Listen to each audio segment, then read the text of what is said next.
You ask Tiger to solve. This deals with linear equations with one unknown. The final result is I equals -1/9. Let's solve it step by step. Group all constants on the right side of the equation. Add 1 to both sides. Group like terms.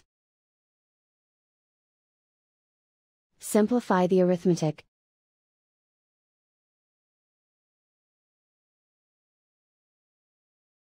Isolate the I.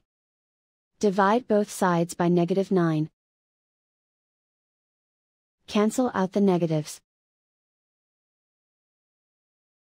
Simplify the fraction.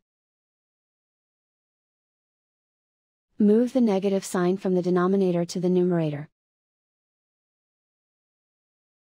And so the final result is I equals -1/9.